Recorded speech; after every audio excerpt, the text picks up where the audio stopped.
യൂദാസ്ലിഹായുടെ തിരുനാളിന് നമ്മൾ ഒരുങ്ങുകയാണ്. ഈ സ്ലിഹായുടെ ശക്തിയെക്കുറിച്ചും അല്ലെങ്കിൽ ഈ സ്ലിഹായോട് മാധ്യസ്ഥ അപേക്ഷിച്ചാൽ എന്തെല്ലാം നേട്ടങ്ങൾ നമ്മുടെ ജീവിതത്തിൽ ഉണ്ടായിട്ടുണ്ടെന്നൊക്കെ ഞാൻ പറയുന്നതിനേക്കാൾ കൂടുതൽ നിങ്ങൾക്കൊക്കെ നന്നായിട്ട് അനുഭവിച്ചറിയുന്ന വ്യക്തികളാണ്. എൻ്റെ ജീവിതത്തിൽ ഞാൻ യൂദാസ്ലിഹായെ കൂടുതൽ അറിയപ്പെട്ടത് എൻ്റെ ചേട്ടനാണ് എന്നെ പരിചയപ്പെടുത്തിയത്. എൻ്റെ വീട് പൂവത്തിശ്ശേരിയിലാണ്. ചേട്ടൻ പലപ്പോഴും അങ്കമാലിക്കടുത്ത് യൂദാപുരം എന്നൊരു സ്ഥലമുണ്ട്. നിങ്ങളൊക്കെ ധാരാളം കേട്ടിട്ടുണ്ടാവും, ചിലപ്പോൾ അവിടെ പോയിട്ടുണ്ടാവും. ആ സ്ഥലത്ത് എല്ലാ വ്യാഴാഴ്ചയും ചേട്ടൻ നൊവേനയ്ക്ക് പോകുമായിരുന്നു. അപ്പോൾ ഞാൻ അച്ഛനായി കഴിഞ്ഞ് മദ്രാസിലായിരിക്കുമ്പോൾ ഒരു ദിവസം വന്നപ്പോൾ ചേട്ടൻ പറഞ്ഞു, നമുക്ക് അവിടേക്കൊന്ന് പോകാം. ചേട്ടൻ എന്നെ അവിടെ കൊണ്ടുപോയി ഈ യൂദാസ്ലിഹായെക്കുറിച്ച്, കാര്യം സെമിനാരിയിലാണ്, അച്ഛനാണ്, പക്ഷേ സ്ലിഹായുടെ ശക്തിയെക്കുറിച്ച് കൂടുതൽ കേൾക്കാനായിട്ട് ഇടവന്നതും ധാരാളം പേര് സ്ലിഹായുടെ മാധ്യസ്ഥ അപേക്ഷിച്ച് അവിടെ ചെല്ലുന്നൊരു കാഴ്ച കാണാനായിട്ട് ഇടവന്നതും അന്നാണ്. പല പ്രാവശ്യം ഞാൻ അവിടെ പോയിട്ടുണ്ട്. തീർച്ചയായിട്ടും എന്നെ ആകർഷിച്ച ഒന്ന് രണ്ട് കാര്യങ്ങൾ, മറ്റ് സ്ലിഹന്മാരുടെ ജീവിതത്തിൽ നമ്മൾ പലരും ബാഹ്യമായിട്ടുള്ളത് കാണുമ്പോൾ ഈ സ്ലിഹായുടെ ചങ്കിലാണ് ഈശോ ഇരിക്കുന്നത്. ചങ്കിൽ ഈശോ ഇരിക്കുന്ന ഒരു സ്ലിഹ. ഞാൻ ചിന്തിക്കുകയായിരുന്നു, നമ്മുടെ ചങ്കിൽ ആരൊക്കെയാണ് ഇരിക്കുന്നത്? നിങ്ങൾ ചിന്തിച്ചിട്ടുണ്ടോ എന്ന് എനിക്കറിയില്ല. സാധാരണ സൈക്കോളജിയിൽ ഒരു ടെസ്റ്റ് ഉണ്ട്. ആരാണ് നമുക്ക് ഏറ്റവും പ്രിയപ്പെട്ടതെന്ന് അറിയാനുള്ള ഒരു സൈക്കോളജിക്കൽ ടെസ്റ്റ്. സാധാരണ അവർ പറയുക, ഒരു പേപ്പർ എടുക്കുക, നിങ്ങൾ വീട്ടിൽ പോയി ഒന്ന് പരീക്ഷിക്കുന്നത് നല്ലതാണ്. ഒരു പേപ്പർ എടുത്ത് ആ പേപ്പറിൻ്റെ നടുക്കൊരു കുത്തിടുക, ഒരു വട്ടം വരയ്ക്കുക, വീണ്ടും ഒരു വട്ടം വരയ്ക്കുക, അങ്ങനെ ഒരു 5-8 വട്ടം വരയ്ക്കുക.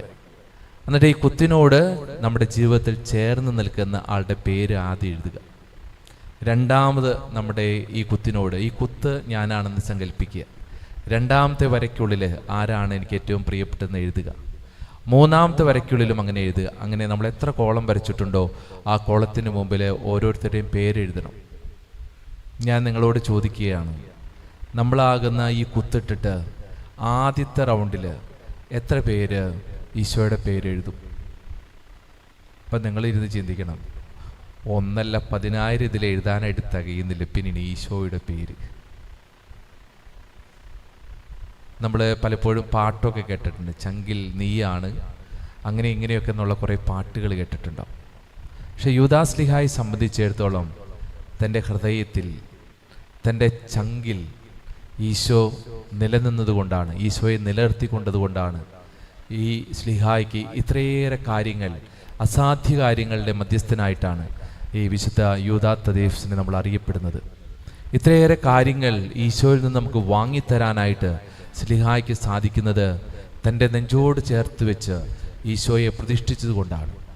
നമുക്ക് എത്ര പേർക്ക് പ്രിയപ്പെട്ടവരെ നമ്മുടെ നെഞ്ചോട് ചേർത്ത് വയ്ക്കാൻ, എൻ്റെ ചങ്കിൽ എൻ്റെ ഈശോയെ ചേർത്ത് വയ്ക്കാൻ, എൻ്റെ ചങ്കാണ് ഈശോ എന്ന് പറയാൻ നമുക്ക് എത്ര പേർക്ക് സാധിക്കുമെന്നുള്ളതാണ്. നമ്മുടെ ജീവിതത്തിൽ നമ്മൾ കുറിച്ചിടേണ്ട ഒരു തിരുവചനമാണ് ലൂക്കായുടെ സുവിശേഷം 1-ാം അധ്യായം 37-ാം തിരുവചനം. ദൈവത്തിന് ഒന്നും അസാധ്യമല്ല. ഇന്ന് സ്ലിഹായ്ക്ക് നമ്മോട് പറയാനുള്ള ഒരു വചനം ഇതാണ്: ദൈവത്തിന് ഒന്നും അസാധ്യമല്ല. ദൈവത്തിന് ഒന്നും അസാധ്യമല്ല. എൻ്റെ ജീവിതത്തിൽ ഈ വചനം ഒത്തിരിയേറെ ശക്തി പകരുന്ന വചനമാണ്. എൻ്റെ പൗരോഹിത്യ ജീവിതത്തിൽ വളരെ ചുരുക്ക ഇടവകയിലാണ് ഞാൻ ഇരുന്നിട്ടുള്ളത്. എന്നെ വിട്ടിട്ടുള്ള സ്ഥലങ്ങളിലൊക്കെ എന്തെങ്കിലും ബാധ്യതകളോ വിഷയങ്ങളോ ഒക്കെ ഉണ്ടാകുന്ന സ്ഥലത്താണ് അഭിവന്യ പിതാവ് പറഞ്ഞു വിടുന്നത്. ഞാൻ ആനത്തട ഇടവകയിലായിരുന്നപ്പോൾ വലിയൊരു കടബാധ്യതയിൽ വന്ന് പെട്ടിട്ടാണ് പിതാവ് എന്നെ അവിടേക്ക് വിടുന്നത്. അവിടെ അന്നത്തെ കാലത്ത് കുറേയേറെ ബാധ്യതകൾ തീർക്കണം. ആ പള്ളി കാര്യങ്ങളൊക്കെ വളരെ ചെറിയ പള്ളിയാണ്. ഇന്ന് അവർ വളരെ മനോഹരമായിട്ടുള്ളൊരു പള്ളി പണിതിട്ടുണ്ട്. അവിടെ ജപമാല ചൊല്ലി പ്രാർത്ഥിച്ച് അവരുടെയൊക്കെ മുമ്പിൽ ഈ വചനമൊക്കെ പറഞ്ഞ് പ്രാർത്ഥിച്ചുകൊണ്ട് അവിടുത്തെ ഈ കാര്യങ്ങളൊക്കെ തീരാൻ വേണ്ടി വിശുദ്ധ കുർബാനയ്ക്ക് എഴുന്നള്ളിച്ച് വെച്ച് ജപമാല ചൊല്ലി പ്രാർത്ഥിച്ചപ്പോൾ ഞാൻ ഏറ്റവും കൂടുതൽ പറഞ്ഞിട്ടുള്ളൊരു വചനം ഇതാണ്, ലൂക്കാ 1:37. ദൈവത്തിന് ഒന്നും അസാധ്യമല്ല. ഇന്നും അവിടെയുള്ളവരോട് ചോദിച്ചാൽ പറയും അവർ, ഞാൻ ആദ്യം അൾത്താരയുടെ മുമ്പിൽ എഴുതി വെച്ച തിരുവചനം അതാണ്, ദൈവത്തിന് ഒന്നും അസാധ്യമല്ല. അതുകൊണ്ട് പ്രിയപ്പെട്ടവരെ, വിശ്വാസത്തിൻ്റെ തീക്ഷ്ണതയാൽ ദൈവത്തോട് ഈ വിശുദ്ധൻ വഴി മാധ്യസ്ഥ അപേക്ഷിച്ച് പ്രാർത്ഥിച്ചാൽ അത് ദൈവം നമുക്ക് വാങ്ങിച്ചു തരും. ചിലപ്പോഴൊക്കെ നമ്മൾ പ്രാർത്ഥിച്ചിട്ട് കിട്ടുന്നില്ല എന്നുള്ള മടുപ്പൊക്കെ ഉണ്ടാകും. പക്ഷേ അതിലൊന്നും സങ്കടപ്പെടാതെ ഈ തിരുവചനം പറഞ്ഞ് പ്രാർത്ഥിക്കണം. ഈശോയോട് പറഞ്ഞ് ഈ തിരുവചനത്തിൻ്റെ ശക്തിയാൽ വിശുദ്ധ യൂദാസ് ശ്ലീഹായെ നീ എനിക്കിത് ദൈവത്തിൽ നിന്ന് വാങ്ങിത്തരണം എന്നുള്ള ഉറപ്പോടുകൂടി പ്രാർത്ഥിച്ചാൽ അത് ദൈവം നമുക്ക് തീർച്ചയായിട്ടും തരും. ഇന്ന് സമൂഹത്തിലെ പെന്തക്കോസ്ത സഭക്കാരും യഹോവ സാക്ഷികളും ഒക്കെ നമ്മുടെ ഭവനങ്ങളിലൊക്കെ വന്നു കയറുന്ന ഒരവസ്ഥയാണ്. കുറ്റിക്കാട് ഇടവകയിൽ പല പ്രാവശ്യവും അവിടെ വരുന്നു. അവർ വരുന്നുണ്ടെന്ന് കേട്ടുമ്പോൾ ആരെങ്കിലും എന്നോട് വിളിച്ചു പറയും. അപ്പം തന്നെ ഞാൻ മെസ്സേജ് ഇടും, അവരോട് നല്ല സ്നേഹപൂർവ്വമൊക്കെ പറഞ്ഞ് അവർ വിടണം. അപ്പം ഞാൻ ഓരോ ആഴ്ചയും നമ്മുടെ ഇടവക ജനത്തോടെയും പറയും, അവർ ആദ്യം ചോദിക്കുന്നത് ഇതാണ്: നിങ്ങൾക്ക് എന്ത് അനുഗ്രഹമാണ് ദൈവത്തിന് കിട്ടിയത്? നിങ്ങൾ വചനം വായിക്കാറുണ്ടോ? നിങ്ങൾക്കൊരു വചനം പറയാമോ?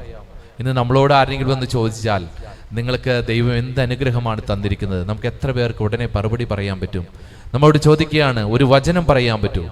ഇത്രയും നാൾ ക്രിസ്ത്യാനിയായി ജീവിച്ചിട്ട് ഒരു വചനം നമുക്ക് പറയാൻ സാധിക്കും? നിങ്ങൾ എന്നെ ചിന്തിച്ച് നോക്കണം. അതുകൊണ്ട് പ്രിയപ്പെട്ടവരെ, നമ്മുടെ ജീവിതത്തിൽ കുറിച്ചിടേണ്ട പലതരത്തിലുള്ള വചനങ്ങളുണ്ട്, ആശ്വാസത്തിൻ്റെതായിട്ടുള്ള വചനങ്ങൾ.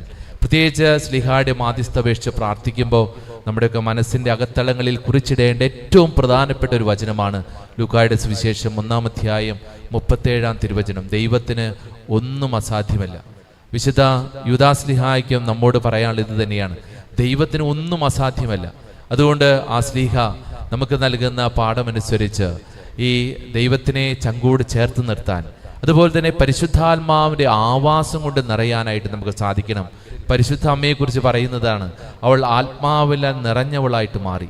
അതുകൊണ്ട് തന്നെ ആത്മാവ് കൊണ്ട് നിറഞ്ഞപ്പോൾ അമ്മ ഏറ്റു പറഞ്ഞു, ഇതാ കർത്താവിൻ്റെ ദാസി, നിന്റെ വചനം പോലെ എന്നിൽ ഭവിക്കട്ടെ. എളിമയോടുകൂടി പറയാനായിട്ട് സാധിച്ചു. ഇന്ന് പ്രിയപ്പെട്ടവരെ, എന്തുമാത്രം ദുഃഖങ്ങളും സങ്കടങ്ങളും ആകുലതകളും രോഗങ്ങളും ഉത്കണ്ഠകളുമായിട്ടാണ് നമ്മൾ ഈ ദേവാലയത്തിലായിരിക്കുക. അപ്പോഴൊക്കെ യൂദാസ് ശ്ലീഹ നമ്മോട് പറയുക, ആത്മാവിൻ്റെ നിറവ് നിങ്ങൾക്കുണ്ടാകണം. പരിശുദ്ധാത്മാവിൻ്റെ ദാനങ്ങളും ഫലം കൊണ്ട് നമുക്ക് നിറയാൻ സാധിക്കണം. എന്നിട്ട് ദൈവത്തെ നെഞ്ചോട് ചേർത്ത് വെച്ചിട്ട് നമുക്ക് പ്രാർത്ഥിക്കാൻ സാധിച്ചാൽ ആത്മാവ് നമ്മെ വഴി നടത്തും. എന്ത് സഹനങ്ങളുണ്ടായാലും, എന്ത് പ്രതിസന്ധികളുണ്ടായാലും, എന്ത് രോഗങ്ങളുണ്ടായാലും അതിനെയൊക്കെ മറികടക്കാൻ തക്കവിധം വിശ്വാസം നമ്മുടെ ജീവിതത്തിലേക്ക് കുത്തിവെച്ച് തരാൻ, ഇതാണ് വഴി, ഇതിലേ പോകാൻ എന്നായിട്ടുള്ള മനസ്സാക്ഷിയുടെ സ്വരമനുസരിച്ച് ജീവിക്കാൻ പരിശുദ്ധാത്മാവ് നമ്മെ പ്രേരിപ്പിക്കും. നമ്മുടെ നെഞ്ചില്, നമ്മുടെ ഹൃദയത്തോട് ഏറ്റവും അധികം ചേർത്ത് നിർത്തേണ്ടത് എൻ്റെ ഈശോയാണ്. അപ്പം ആരെങ്കിലും നമ്മുടെ ഹൃദയത്തോട് ഏതെങ്കിലും തരത്തിൽ ചേർന്ന് നിൽക്കുന്നുണ്ടെങ്കിൽ അവർക്ക് 2-ാം സ്ഥാനം കൊടുത്ത് ഈശോയെ ആദ്യ സ്ഥാനത്തേക്ക് കൊണ്ടുവരണം. നമ്മൾ ആലോചിച്ച് നോക്കണം, എൻ്റെ ഈശോ ഏത് സ്ഥാനത്താണ് നിൽക്കുന്നത്? 1-ാം സ്ഥാനത്താണോ? 2-ാം സ്ഥാനത്താണോ? 3-ാം സ്ഥാനത്താണോ? 4-ാം സ്ഥാനത്താണോ? ഏതൊക്കെ സ്ഥാനത്തായാലും ഈശോയെ നമ്മുടെ ഹൃദയത്തോട് ചേർത്ത് വയ്ക്കാൻ, ആത്മാവിൻ്റെ നിറവിനാൽ നയിക്കപ്പെടുന്നവരായിട്ട് മാറാൻ, വിശ്വാസത്തോടുകൂടെ ഈശോയുടെ മുമ്പിൽ ഏറ്റുപറഞ്ഞ് ഈ വചനത്തിന്റെ ചൈതന്യത്താൽ ജീവിക്കാൻ, ലൂക്കായുടെ സുവിശേഷം 1-ാം അധ്യായം 37-ാം തിരുവചനം, ദൈവത്തിന് ഒന്നും അസാധ്യമല്ല എന്നുള്ള വചനത്തിൽ വിശ്വസിച്ച് ജീവിക്കാൻ ഈശോയെ എന്നെ സഹായിക്കണമേ. വിശുദ്ധ യൂദാസ് ശ്ലീഹായെ എനിക്കും എൻ്റെ പ്രാർത്ഥനാ നിയോഗങ്ങൾക്കും വേണ്ടി ഈശോ സന്നിധിയിൽ മാധ്യസ്ഥം പ്രാർത്ഥിക്കണമേ എന്ന് അപേക്ഷിച്ചുകൊണ്ട് പിതാവിൻ്റെയും പുത്രൻ്റെയും പരിശുദ്ധാത്മാവിൻ്റെയും നാമത്തിൽ ആമേൻ.